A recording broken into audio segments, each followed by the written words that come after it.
Hello everybody, thanks so much for joining me for another video. This is Liz from Liz at Home in Cape Town in South Africa, and today I'm going to be colouring in Matchstick Mouse Summer colouring book because I think we're still having the last days of summer here, and I'm also going to be answering some tag questions. Amanda.Colours tagged me in seasonal questions.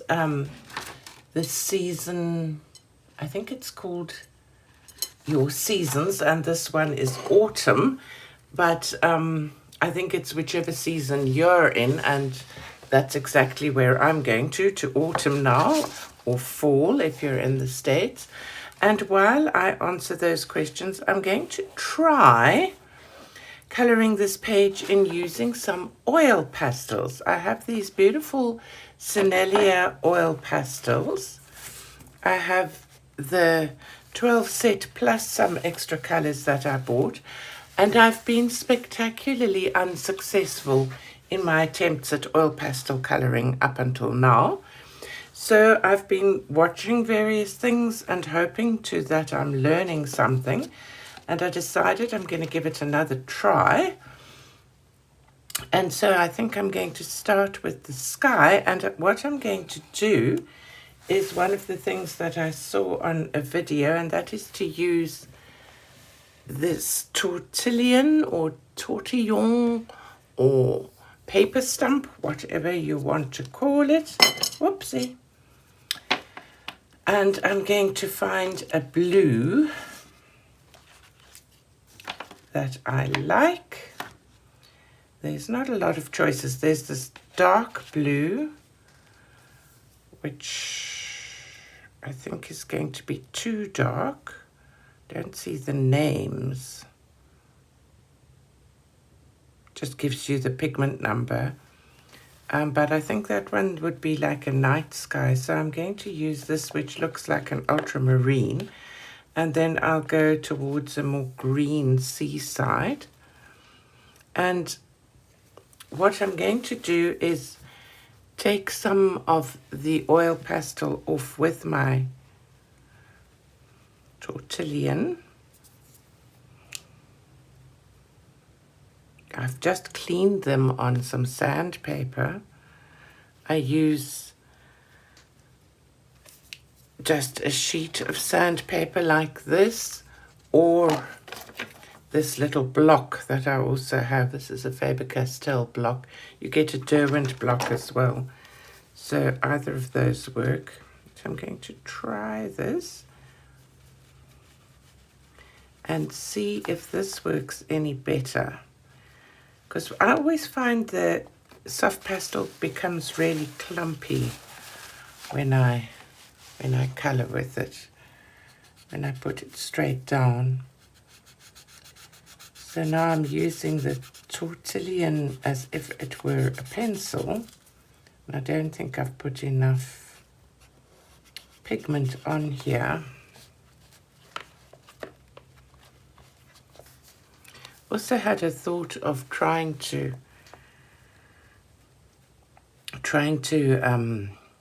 scribble with this on my Caran d'Ache palette and then using a brush steeped in Gamsol or something to pick it up like a paint. But I thought I'll first try this method and see what happens. Because then, yeah, that's better now that I've got more pigment on the paper stump. I have these soft pastels and I do want to use them. I've been trying off and on through the years to find a way that they work well for me, and maybe this is going to be it. We shall see. Anyway, while I do this, because I'm loath to call this a tutorial, because this is maybe a learn with me. Maybe I'll entitle this, well, I'll entitle it the tag, the seasonal tag. And hang on, because I will tag 3 other channels at the end of this. So question number 1 is your favorite thing to color in autumn or your season? So I am autumn. And I think my favorite thing to color in autumn is leaves and countryside scenes. So I don't like people in the Northern Hemisphere have Halloween and things like that to celebrate in autumn, but in South Africa, autumn is now, sort of from March and April. So for us, it's Easter and that sort of thing. But I love the falling leaves, and I like pictures of pumpkins and things too, although we're not great pumpkin people here either. But I like those sort of almost, if one could call it, stylized Americana type of countryside pictures. Those are the things that I enjoy. And I will also be colouring in my Morgan O'Brien Matchstick Mouse Autumn book because I've just got it. So that will be something new for me. This is quite hard work, I will just say. So the next question is your favorite colors to use on an autumn page. Well, I suppose I'm a little bit kind of traditional in that, and I like to use reds and oranges and golds. Those tend to be the colors that I grab when I'm thinking of autumn leaves and autumn colors. We have a fiddlewood tree outside which tends to be autumn colors all year long, and I actually love those colors. So it's always been a kind of a color palette that appeals to me. Question number 3, your favorite autumn scent. Strange scent really for autumn, but I like that the weather is starting to cool down, and so I seldom drink coffee, but I love the smell of coffee. So that is kind of a scent that I like in autumn because it makes me think of warmth and coziness and that sort of thing. So strange thing, and it's not really an autumn scent, but it's a perfume I enjoy.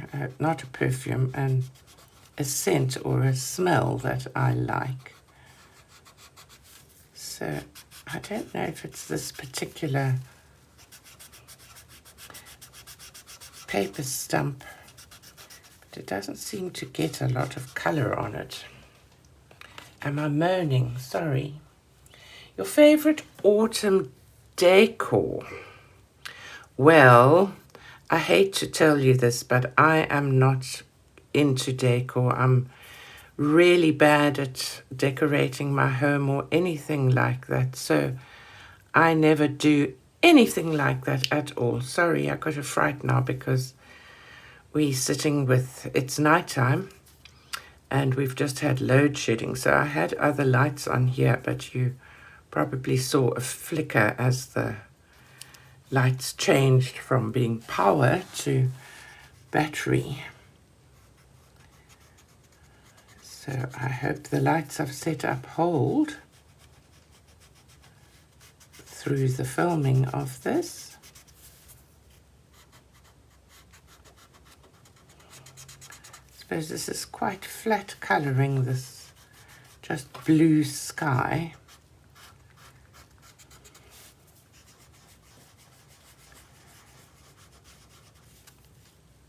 But in my opinion, if I can simply colour something, even if it is flat colouring with these oil pastels, I will be quite pleased with myself.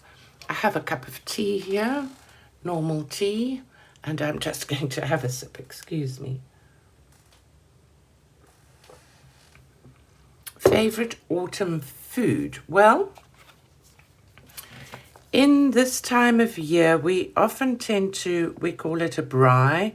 Summertime as well, but summer sometimes just gets too hot, so we often tend to have what I think most of the rest of the world calls a barbecue. We tend to have quite a few barbecues, and when we have a braai or a barbecue, my daughter makes a really nice pumpkin pie, which is quite sweet and quite delicious, and I think that is probably my favorite autumn food. Your favorite autumn activity? I know Amanda said something similar, but because we're in the southern hemisphere and autumn tends to be now March, April, it often tends to be Easter. And I belong to a church and everything. And one of the things our church does is celebrate a thing called Shrove Tuesday, where they always make pancakes. And the church community tends to come together and they sell pancakes to raise funds. And they have games for the kids and that sort of thing in the church grounds. And I love the pancakes. I love pancakes and families being together and having fun. When my kids were little, we always used to go to the church as well, and they'd take part in the Shrove Tuesday fun and games and pancake races and silly things like that. So that's probably one of the things that I enjoy doing. A colouring book you feel best embodies autumn. I'm not really a seasonal colorist, so I don't really look at a lot of things like that, but there are a few. One would be Matchstick Mouse Autumn, which shows a lot of really nice autumn images. Another would be Amanda.Colours on Seasons, because there are a lot of lovely autumn images in that, both foliage and as well as some Easter things and also some Halloween things. So that's a good one. Another one is Rhapsody in the Forest. There are a lot of really lovely sort of Easter autumny things, although they're related to spring in Rhapsody in the Forest. So another one that I like is a Creative Haven, not Creative Heaven, not the magazine, but Creative Haven book by Teresa Goodridge, which is an autumn colouring book, and it's got beautiful scenery and apples and falling leaves and things like that, and that's a really nice one. If you like, I'll put a link to that below. Teresa Goodridge is in case any of you don't know her, most of us, putting in inverted commas, older colorists, but those that have been colouring for a good few years, have been doing a lot of her books, but those that are new to the hobby may not have seen that many of her books yet, and she has some really lovely books. So I'm getting tired of the sky, but we're nearly finished it. Just want to get rid of some crumbs here.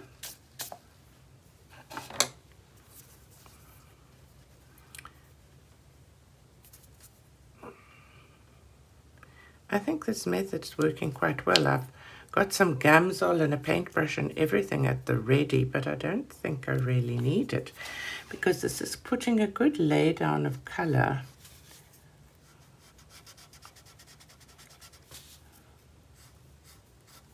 I think the side of the paper stump may be coming to an end. I'm just going to take the point there and tidy it a bit to get rid of a few of the sort of bits and pieces that are coming along. Okay, question number 8. Do you have any autumn traditions? Straight answer, no. There's the Shrove Tuesday There's Easter, but there are no actual autumn traditions. When the kids were little, we used to sometimes walk and collect leaves if we went to a forest or something and try and draw them or things like that. But no, I'm sorry, I don't have any autumn traditions. Gee, this is going to be really boring for all of you to listen. I'm so sorry. But yeah, we don't. We don't do Halloween. We don't dress up. We don't do any of that kind of thing. This country is too dangerous. You can't actually send your children out at night wandering from house to house. Do you go on an autumn vacation? Yes, I don't anymore. I used to. When the children were young, we used to have, I don't know if anybody even knows what timeshare is anymore, but we used to have a timeshare during it used to be school vacation over the Easter holidays, and we had a timeshare, and we always went to a place called Neisner, which has held a really fond place in all of our family's memories. In fact, my youngest son and his wife got married in Wilderness, which is close to Neisner, in the forest, underneath an ancient tree, which was quite amazing. So yeah, so that is our favorite thing. And then the final question is, do you have a favorite autumn memory? It's a hard one. I think it would have to be holidays in Neisner and walking in the forests. Neisner is an area in the Western, no, not in the Western Cape. Yeah, sort of in the Western Cape. Borders on the Eastern Cape and the end of the Western Cape. It's an area that's called the Garden Route, and there are lots of beautiful forests there. There are elephants there in the forests. It's a really lovely place. There's lakes and the sea. And so when we went there, we would have a wonderful time. We'd spend a lot of time walking in the forests and going to visit the elephants, going to the lakes and things like that. So I think those are my fondest. Quick photo of one of the Neisner elephants. Autumn memories, and they're to do with our holidays. So now I'm using this brown, and that is the end of the questions. So I'm going to use this brown here. I'm wondering, because it would be nice if it had a bit of shading. I marked the gamsol here. I've got it in a tiny little drop thing, and I'm going to put a drop on my saucer, and I'm going to take my paintbrush, and I'm going to try pulling some of this color out here so that I can get a slightly paler brown shading. That's working quite well. I was afraid it would completely sort of melt, but I think if I was using kids' soft pastels, it would. Now, what's going to happen when I put that over the gamsol? Just melt it in there and see. So, thank you, Amanda, for tagging me in these questions. And I think that I am going to tag Jojosa Hannah. I hope she hasn't been tagged in this already. So that's at Jojosa Hannah. And I was on a live stream today with such a nice colorist. And of course, I can't remember the name now. So I'm going to tag her as well. And who else shall I tag? I feel like tagging somebody I haven't tagged before. I think what I'm going to do is I'm going to do a little search, and I'll float the names up here, and I'm going to try and find somebody that has under 1,000 subscribers, because I always find that I know that when I was tagged, when I was under 1,000 subscribers, it meant the world to me. It meant that somebody'd actually seen my channel. I still sometimes feel invisible to the color tubers. I think all of us do at times. So I will look for somebody that has not got a lot of subscribers, and I will tag them, and I'll put it up on the screen, and then I'll list it below as well. So thanks once again for watching, and I'm going to finish this off screen and you can see it when it's finished. I hope you've enjoyed seeing the two techniques with the oil pastels. Bye-bye for now.